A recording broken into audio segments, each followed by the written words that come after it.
It was their yearly escape, a quiet tradition between a father and his daughter. No distractions, no schedules, just nature and time together. This year, the father chose a lakeside campsite tucked deep in the woods, perfect for fishing and unwinding. His daughter, 15 years old, grumbled at first. No Wi-Fi, no comforts. But behind the sighs was quiet excitement. The place looked like something out of a dream. Towering pine trees reaching for the sky, a lake that shimmered like glass, and the crisp air filled with the scent of earth and pine needles. But not everything felt right. Nearby, two men had set up camp. They were loud, unkempt, and far too interested in the father and daughter. They didn't fit the surroundings, and the father noticed. Every laugh that lasted too long, every lingering stare, tightened the man's jaw just a little more. Then, with quiet urgency, he stood, brushed off his pants, and simply said, "Let's go find a better spot." He didn't offer an explanation.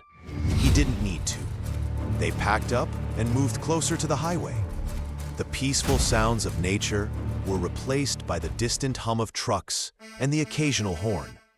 The daughter hated it, but now she would understand. As dusk settled, they lit a small fire.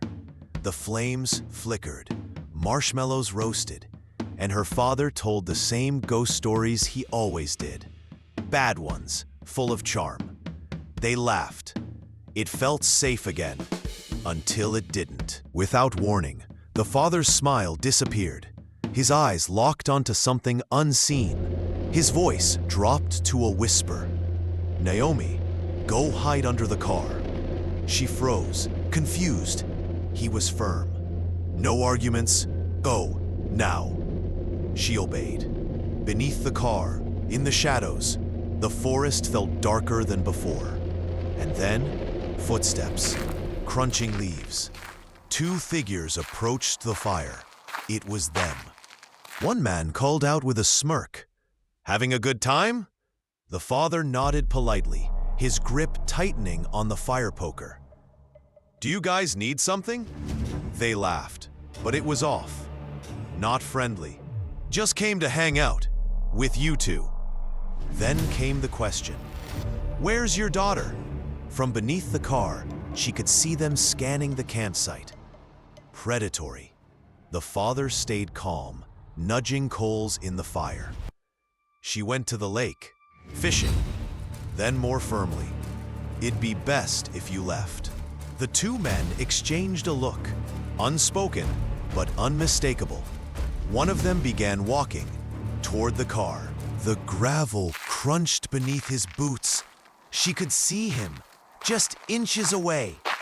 But the father didn't move. He watched them, measured, ready. The man returned to the fire. They both mumbled a half-hearted "good night" and disappeared into the dark. But it wasn't over. The father worked quickly, packed up everything except the tent. He didn't need the tent. He needed safety. They didn't drive home. They drove straight to the nearest station. And just as he'd predicted, the men followed. Near the police station, a patrol unit blocked their path. The men were arrested, charged with following and stalking a minor. When asked if these were the men from the woods, the father didn't hesitate. He looked at them, cold and steady, and said, "You're lucky I brought you to the cops, instead of burying you in those woods."